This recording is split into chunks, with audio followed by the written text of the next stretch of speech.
Puji Tuhan, Shalom, jemaat yang dikasihi Tuhan. Mari sebelum kita mendengarkan firman Tuhan, mari kita berdoa terlebih dahulu. Terima kasih Tuhan, Engkau yang menolong kami untuk kami dapat mengerti kebenaran firman-Mu.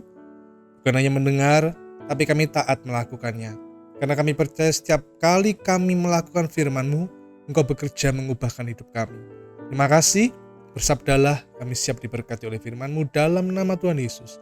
Haleluya, amin. Puji Tuhan.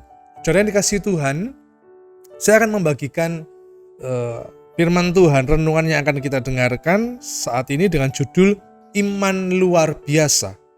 Dengan judul Iman Luar Biasa. Dalam Markus pasal 5, ayat 25 sampai dengan 34. Markus pasal 5, ayat 25 sampai dengan 34 dikatakan demikian. Adalah di situ seorang perempuan yang sudah 12 tahun lamanya menderita pendarahan. Ia telah berulang-ulang diobati oleh berbagai tabib, sehingga telah dihabiskannya semua yang ada padanya, namun sama sekali tidak ada faedahnya, malah sebaliknya keadaannya makin memburuk. Ayat 27, dia sudah mendengar berita-berita tentang Yesus. Maka di tengah-tengah orang banyak itu, ia mendekati Yesus dari belakang dan menjamah jubahnya. Sebab katanya, asal ku jamah saja jubahnya, aku akan sembuh. Seketika itu juga berhentilah pendarahannya dan ia merasa bahwa badannya sudah sembuh dari penyakitnya. Ayat 30, pada ketika itu juga Yesus mengetahui bahwa ada tenaga yang keluar dari dirinya. Lalu ia berpaling di tengah orang banyak dan bertanya, siapa yang menjamah jubahku? Murid-muridnya menjawab, engkau melihat bagaimana orang-orang ini berdesak-desak ke dekatmu dan engkau bertanya, siapa yang menjamah aku? Ayat 32, lalu ia memandang sekelilingnya untuk melihat siapa yang telah melakukan hal itu. Perempuan itu yang menjadi takut dan gemetar ketika mengetahui apa yang telah terjadi atas dirinya, tampil dan tersungkur di depan Yesus dan dengan tulus memberitahukan segala sesuatu kepadanya. Maka katanya kepada perempuan itu, hai anakku, imanmu telah menyelamatkan engkau, pergilah dengan selamat dan sembuhlah dari penyakitmu. Saudara, iman perempuan ini sangat luar biasa. Sebelum saya membahas lebih dalam lagi, mari kita lihat fakta yang ada yang kita tadi perhatikan di dalam pembacaan firman Tuhan. Fakta yang ada adalah kondisi perempuan ini sangat ironi.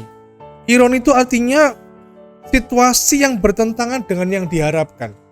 Bukan saja dia mengharapkan sesuatu yang baik yang terjadi, tapi yang baik yang diharapkan tidak terjadi. Ironi adalah bukan hanya tidak terjadi yang baik, tapi yang buruk malah yang terjadi. Sesuatu yang keadaan yang buruk itu yang lebih terjadi atas dirinya. Sangat menyedihkan keadaan ini, saudara. Keadaan yang ironi dialami oleh perempuan ini adalah 12 tahun menderita. Saudara, seorang wanita mengalami yang namanya datang bulan sekali dalam sebulan. Dan itu saya memiliki istri, bagaimana dia bercerita ada hari-hari tertentu saat datang bulan, hari pertama, hari kedua bagaimana perutnya melilit sakit. Ini 12 tahun pendarahan, saudara.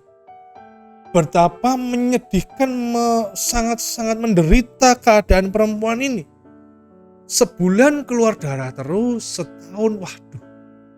Ini 5 tahun bisa mati itu, saudaraku ya. Sudah mungkin tubuhnya sudah kering kerontang, sudah tidak ada daya untuk berjalan. Mungkin saya bisa menafsirkan perempuan ini mungkin sudah merangkak, saudaraku ya, sudah tidak kuat untuk berdiri. 12 tahun, waktu yang sangat lama, saudara. Lalu fakta yang berikutnya adalah perempuan ini berulang kali diobati oleh berbagai tabib. Kalau saya aplikasikan di zaman sekarang, perempuan ini mungkin yang pertama dia datang di puskesmas gitu ya, gak sembuh. Dia datang di klinik, gak sembuh. Periksa ke dokter umum, gak sembuh. Dengar kata teman katanya di rumah sakit A, ya di rumah sakit itu dokter spesialis gak sembuh. Coba rumah sakit B, spesialis ini gak sembuh juga, saudaraku. Berapa banyak uang yang keluar. Ada teman yang bilang, profesor, rumah sakit C ada profesor, ahli itu, terkenal. Dia sudah ke situ, nggak sembuh juga. Sampai ada yang bilang, coba di luar negeri, Singapura, Jepang, Korea, waduh, sudah ke sana sampai ke Eropa, nggak sembuh saudaraku. Dia berulang kali diobati tidak sembuh, bahkan tadi dikatakan keadaannya makin memburuk. Tubuhnya makin habis, makin sakit, makin menderita, uangnya habis, tabungannya habis, modal usahanya habis. Kalau boleh saya katakan ya mungkin rumahnya dijual, kendaraannya dijual saudaraku ya. Kalau saya aplikasikan di zaman sekarang, semuanya benar-benar habis. Jadi tidak ada faedahnya, tidak ada keuntungan, yang didapat adalah kerugian. Sangat menderita. Saudara, ini saya tidak mengatakan bahwa masa depannya suram, tidak. Masa depannya gelap, bukan lagi suram, gelap, tak ada harapan. Mati segan, hidup tak mau.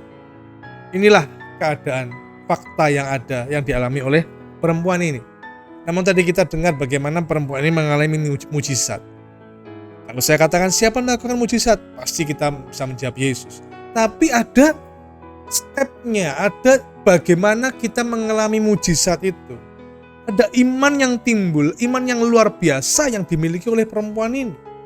Nah, apa yang dilakukan oleh perempuan ini? Yang pertama, saudaraku, orang yang mengaku imannya luar biasa, supaya memiliki iman yang luar biasa, bukan hanya iman yang biasa, tapi iman yang luar biasa, maka kita meniru perempuan ini. Bagaimana? Poin pertama adalah dia mendengar berita-berita tentang Yesus.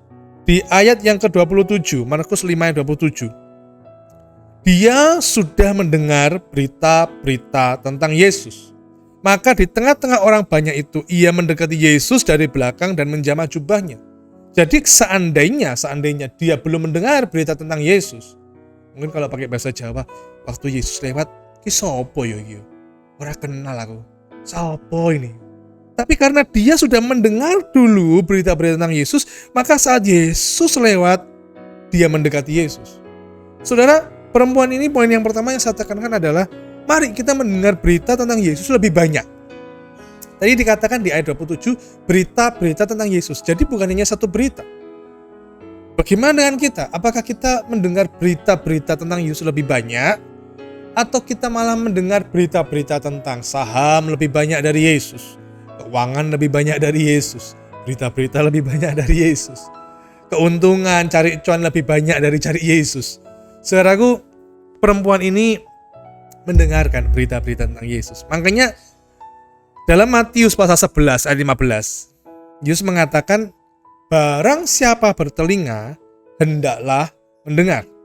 Barang siapa bertelinga, hendaklah mendengar. Bukan hanya sekedar mendengar, tapi di kitab Lukas pasal 8 ayat 18, Yesus memberitahukan dengan penekanan yang beda. Bukan hanya mendengar, tapi perhatikan, di situ dalam Lukas pasal 8 ayat 18 ada tertulis, perhatikanlah cara kamu mendengar. Perhatikanlah cara kamu mendengar. Berarti ada tipe-tipe orang yang hanya mendengar asal-asalan. Ada tipe orang yang mendengar, ingat, lalu beberapa saat kemudian lupa. Tapi ada orang yang benar-benar fokus, memperhatikan, dia mendengar apa itu benar-benar diperhatikan sungguh-sungguh. Nah, Tuhan mau berita tentang Yesus, yaitu firman-Nya, kita benar-benar perhatikan dengan sungguh-sungguh. Kita tidak hanya mendengar, tapi kita mendengarkan. Kenapa? Roma pasal 10 ayat 17, jadi iman timbul dari pendengaran, dan pendengaran oleh firman Kristus. Iman timbul dari pendengaran dan pendengaran oleh firman Kristus. Jadi jangan kita mengatakan saya orang yang beriman. Lalu mendengar firman aja nggak pernah, bagaimana mengatakan orang yang beriman? Oh, saya punya iman kepada Tuhan. Lalu mendengarnya aja salah-salan. Bagaimana bisa imannya timbul? Kalau tidak benar-benar cara mendengarnya benar-benar fokus kepada firman. Bukan hanya mendengar, tapi Lukas pasal 11 ayat 28 dikatakan, tetapi ia berkata, yang berbahagia ialah mereka yang mendengarkan firman Allah dan memeliharanya. Kita tidak hanya mendengar, tapi kita memeliharanya. Kita melakukannya, mempraktekkan firman itu, saudara. Saudara, bayangkan perempuan ini, dia mendengar berita-berita tentang Yesus. Dari mana? Dari mana perempuan ini mendengar berita-berita tentang Yesus? Dalam kondisinya sakit yang menderita. Saudara jangan bayangkan kalau zaman sekarang, wah kita bisa lihat YouTube, Instagram, ya, TikTok dan sebagainya, media sosial begitu banyak saudaraku ya. Kita bisa begitu kita klik, misalnya cari khotbah dengan topik ini ada. Misalnya cari harga emas hari ini berapa, ada. Langsung lewat Google, wah ada semua saudaraku. Ya, cari tempat kuliner yang paling enak di Surabaya di mana, ada. Wah enak semua ada saudara. Tapi zaman itu kan belum ada. Perempuan ini mendengar dari mana? Jangankan media sosial, TV aja belum ada, listrik belum ada saudaraku di zaman perempuan, di zaman Yesus ini belum ada listrik. Bagaimana mendengar berita tentang Yesus? Saudara, ada sebuah alat komunikasi yang sangat murah dan efektif, ya, yang sudah ada sejak zaman dulu dan sampai sekarang kita punya, kita kerjakan, kita pakai alat ini, yaitu lidah atau mulut, ya. Lihat mulut kita berkomunikasi, kita bisa menyampaikan berita dan kita bisa mendengar lewat telinga kita. Nah ini mulut ini alat komunikasi yang luar biasa karena nggak pakai kuota ya, bebas kuota, unlimited saudaraku ya. Sampai capek ya enggak apa-apa. Nah perempuan ini mendengar, dia mendengar ada orang yang mengatakan Yesus mengusir setan. Oh iya, wah lalu setelah sebelah menimpali, oh nggak hanya mengusir setan, Yesus membangkitkan orang mati, harus dibangkitkan. Wow, di tempat lain lagi perempuan yang menderita ini mendengar. Satu saat perwira yang minta tolong Yesus, gak usah datang ke rumahnya. Yesus cukup ngomong aja sepatah kata, pasti nanti perwira ini yang punya bawahnya yang sedang sakit pasti sembuh. Dan ternyata benar, Yesus hanya ngomong sepatah kata, bawahan dari perwira ini sembuh. Perempuan ini mendengar banyak kisah-kisah tentang Yesus. Bagaimana dia mendengar omongan orang, Yesus begini, Yesus begini, Yesus begini, Yesus begini. Dan akhirnya itu membuat imannya timbul. Dia mulai membangkitkan semangatnya. Yang awalnya loyo sudah habis, tubuhnya habis, uangnya habis, tidak ada harapan lagi. Muncul ada berita-berita itu menguatkan hatinya. Pendengarannya dia perhatikan sungguh-sungguh. Dan dia menetapkan suatu saat Yesus lewat di sini, akan aku dekati dan aku akan sembuh oleh karena Yesus. Aku akan menjamah jubahnya. Dan dia menanti-nantikan saat Yesus lewat. Makanya saudaraku, mengapa ya ada orang-orang yang datang gereja ibadah sama, mereka memuji Tuhan, lagunya sama, mendengarkan khotbahnya juga sama saudaraku ya, mereka beribadah dari awal sampai akhir sama, tapi kenapa kok pulang dari gereja mengalami respon yang berbeda? Ada yang mengalami mujizat, ada yang mengalami jamahan Tuhan, ada yang mendapatkan kelegaan dari Tuhan, dan berbagai macam. Tapi ada juga yang tidak mendapatkan sesuatu. Ya awal datang loyo, pulang tetap loyo, tidak ada perubahan apa-apa. Awal datang lemas, tidak ada pengharapan, pulang ya orangnya tidak ada perubahan. Kenapa? Padahal gerejanya sama, pujiannya sama, khotbahnya didengar sama. Kenapa kok yang satu mengalami perubahan, mendapatkan sesuatu dari Tuhan, yang satunya tidak mendapatkan apa-apa? Kenapa? Karena meresponi kehadiran Tuhan. Saat seseorang itu meresponi kehadiran Tuhan, maka dia tidak akan melewatkan Tuhan yang sedang lewat. Saya ulang saudaraku, saat seseorang sungguh-sungguh meresponi kehadiran Tuhan, hadirat Tuhan dia hormati, saat khotbah disampaikan, saat puji-pujian dinaikkan, saat penyembahan dinaikkan, dia tahu Yesus ada di situ dan dia tidak melewatkan Yesus yang ada di situ. Pasti orang itu mendapatkan sesuatu dari Tuhan. Coba, perempuan ini mendengar berita tentang Yesus dan Yesus lewat dan dia mendekati Yesus dan menjamah jubahnya. Dikatakan tadi di ayat yang ke-29, seketika itu juga berhentilah pendarahannya dan ia merasa bahwa badannya sudah sembuh dari penyakitnya. Dari seluruh kitab Injil Matius, Markus, Lukas, Yohanes, hanya perempuan ini yang menjamah jubah Yesus. Murid-muridnya tidak pernah kan punya pikiran menjamah jubah Yesus deh, siapa tahu ada sesuatu terjadi. Nggak pernah, murid-murid tidak punya pikiran begitu. Tapi perempuan ini punya pikiran begitu, kenapa? Karena imannya timbul. Karena dia mendengar berita-berita tentang Yesus. Asalku jamah jubahnya aku sembuh, dan sembuh, saudara. Karena itu, saat firman Tuhan disampaikan, saat ada ibadah, saat kita bersekutu dengan Tuhan secara pribadi, jangan sampai kita melewatkan kehadiran Tuhan. Jangan sampai kita tidak meresponi. Jangan sampai kita acuh tak acuh. Hormati hadirat Tuhan. Maka ada sesuatu yang terjadi dalam hidupmu. Poin pertama yang saya sampaikan adalah perbanyak mendengar berita-berita tentang Yesus. Perhatikan cara kamu mendengar. Apa yang kau dengar hari ini akan menguasai, mempengaruhi pikiran dan hati kita. Kita mendengarkan dunia yang penuh dengan ketakutan, dunia yang penuh dengan ancaman, saudaraku, penuh dengan hal-hal yang tidak baik. Itu bisa menguasai hati kita, bisa melemahkan iman kita kalau kita tidak kuat. Tapi sebaliknya, kalau kita sering mendengar berita tentang Yesus, pujian penyembahan, khotbah-khotbah dan sebagainya, saudaraku, tentang Yesus, segalanya tentang Yesus, maka iman timbul dari pendengaran, dan pendengaran oleh firman Kristus. Yang kedua, saudaraku,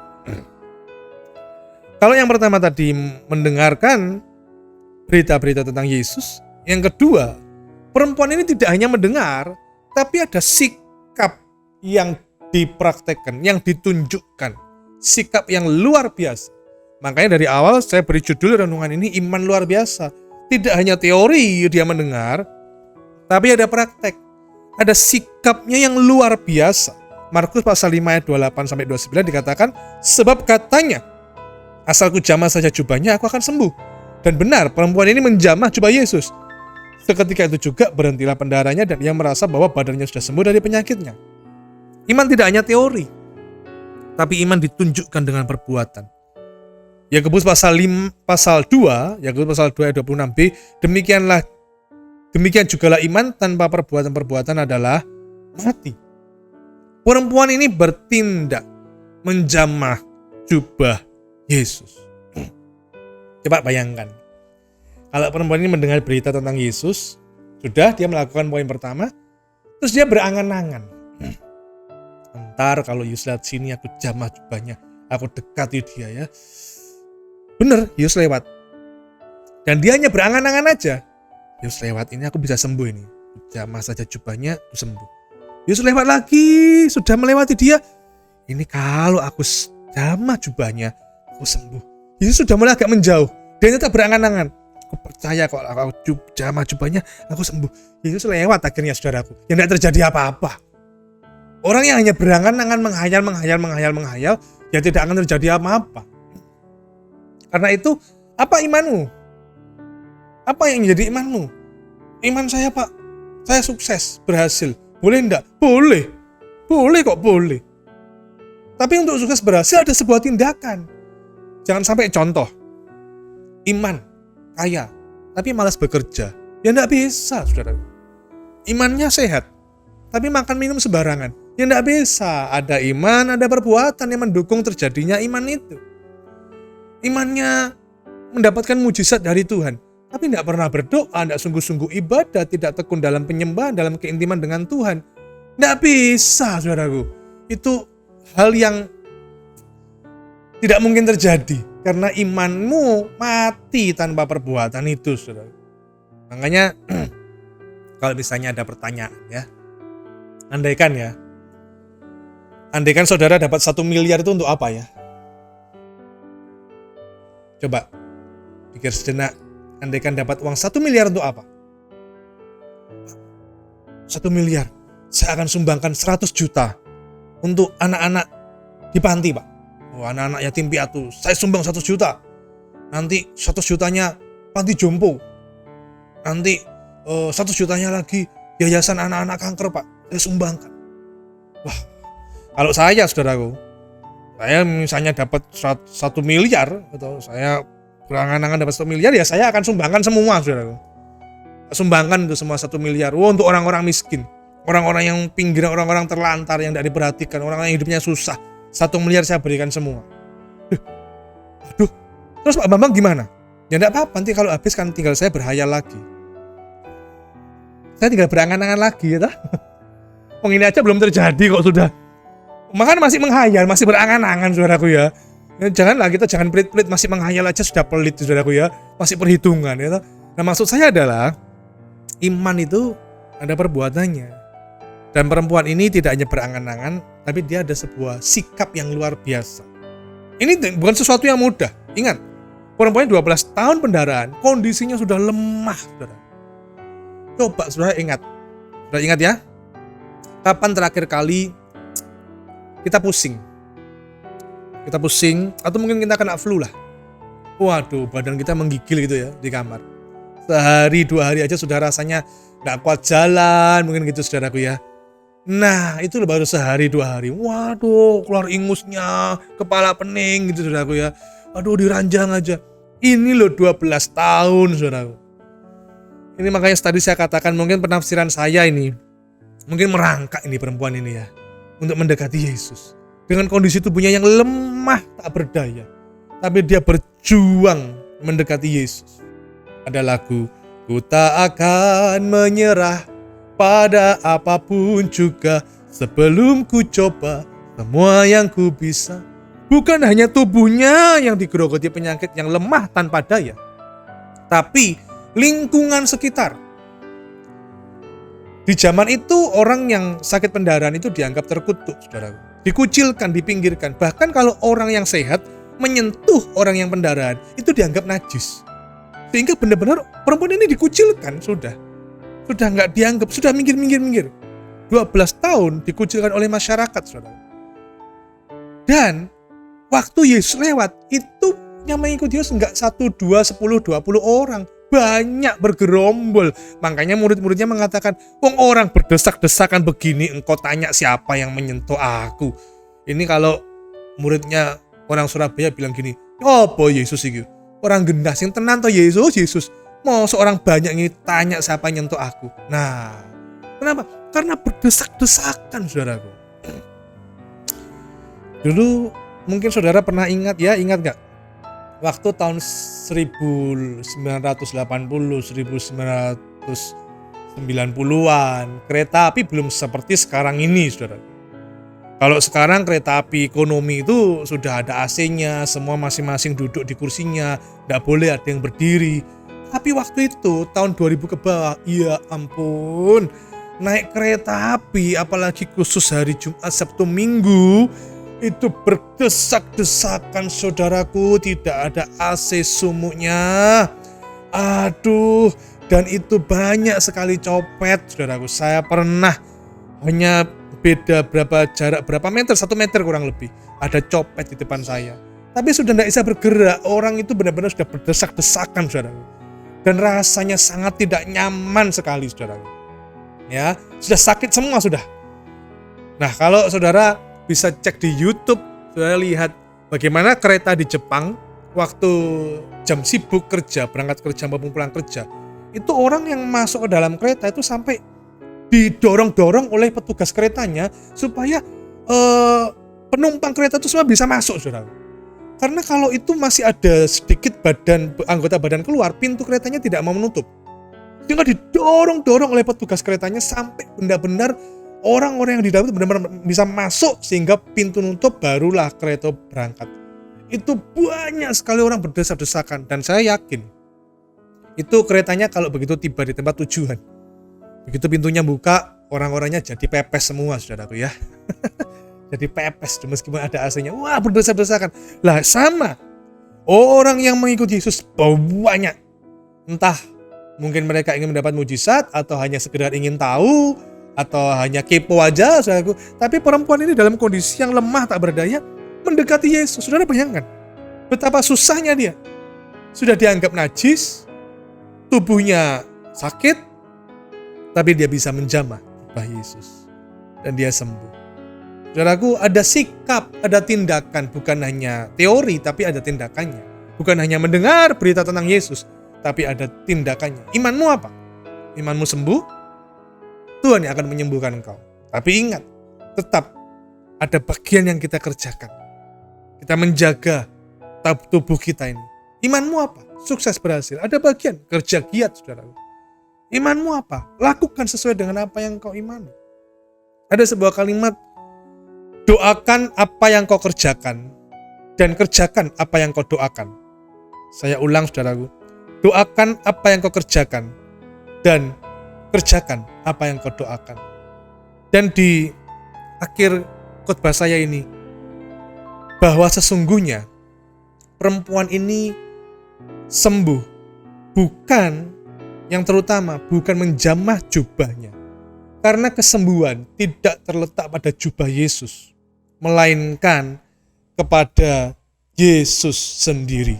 Di dalam ayat terakhir, Markus pasal 5 ayat 34, maka katanya kepada perempuan itu, "Hai anakku, imanmu telah menyelamatkan engkau. Pergilah dengan selamat dan sembuhlah dari penyakitmu." Perhatikan, di ayat 29, perempuan itu merasa sudah sembuh. Sembuh, benar, jasmaninya sembuh. Tapi di ayat 34, Yesus yang mengeluarkan kalimat, "Imanmu menyelamatkan engkau, pergilah dengan selamat dan sembuhlah dari penyakitmu." Kesembuhan sesungguhnya ada di dalam Yesus. Jubah itu hanyalah media saja. Makanya dari itu, saudaraku, beriman kepada Yesus. Bukan kepada pendeta, bukan kepada gereja, apalagi kepada media-media khusus. Entah itu berupa ada medianya jas lah, ada sarung tangan lah, dan sebagainya. Memang di dalam Alkitab ada kasus-kasus bagaimana bayangan Petrus bisa menyembuhkan orang. Ada kasus itu. Ada juga kainnya yang bekas dipakai Paulus bisa menyembuhkan orang. Ada. Tapi tidak bisa dihantam rata, semuanya harus begitu. Harus pakai media begini, pakai media begini. Itu hanyalah alat, itu hanyalah media. Sesungguhnya kesembuhan terjadi, sumbernya adalah Yesus. Sehingga di ayat 34 ayat terakhir dikatakan, sembuhlah dari penyakitmu. Bukan hanya secara jasmani, karena dikatakan imanmu telah menyelamatkan engkau. Kata menyelamatkan di dalam bahasa Yunaninya di situ tertulis zozo. Artinya Tuhan membuat perempuan ini whole. Artinya itu sempurna, lengkap, utuh. Kalau di ayat 29 perempuan merasa itu sembuh. Jasmaninya sembuh, tapi ingat, harapannya yang dulu hilang, saudara. Sudah, gambar citra dirinya rusak, dijauhi masyarakat, saudaraku 12 tahun, sudah kehilangan segalanya. Dia merasa tubuhnya sembuh, tapi di dalamnya, jiwanya masih ada sesuatu yang kropos, yang hilang, yang rusak. Sehingga Yesus mengatakan, imanmu telah menyelamatkan engkau, zozo. Tuhan membuat perempuan ini whole, lengkap, sempurna, kembali utuh. Gambar dirinya dipulihkan. Barulah Tuhan mengatakan, pergilah dengan selamat, sembuhlah dari penyakitmu. Baru kesembuhan, sembuh dari penyakitmu, kesembuhan jasmani mengikutinya. Tuhan mau kita bukan hanya sembuh secara jasmani, tapi jiwa kita dipulihkan, rohani kita dibangkitkan kembali. Bukan hanya tubuh yang di luar ini yang diberkati, jiwa dan roh kita makin diberkati. Itu yang Tuhan mau. Carilah hal-hal yang rohani lebih daripada hal-hal yang jasmani. Saya ulang, carilah hal-hal yang rohani di dalam dengan Tuhan lebih dari hal-hal jasmani yang di luar. Saya tidak mengatakan hal jasmani tidak penting, tapi bukan yang terpenting. Yang terpenting adalah hal yang rohani kita dengan Tuhan. Amin untuk firman Tuhan. Mari kita berdoa. Terima kasih Tuhan, ajar kami memiliki iman yang luar biasa. Ajar kami setiap hari mendengarkan berita-berita tentang Engkau lebih banyak dari segalanya Tuhan. Kami mau dengan sungguh-sungguh mendengarkan apa yang Tuhan sampaikan, sehingga iman kami makin kuat. Dan Roh Kudus tolong kami untuk kami memiliki perbuatan-perbuatan iman. Ada sikap yang kami keluarkan, ada sebuah tindakan yang nyata dari iman kami, sehingga Tuhan dimuliakan dan kami mendapatkan sesuatu yang dahsyat dari Tuhan. Terima kasih Bapa, hamba-Mu telah selesai menyampaikan firman-Mu. Engkau terus berkata-kata, jadikan kami semua pelaku firman. Terpujilah nama-Mu, dalam nama Tuhan Yesus Kristus. Haleluya. Amin. Tuhan Yesus memberkati.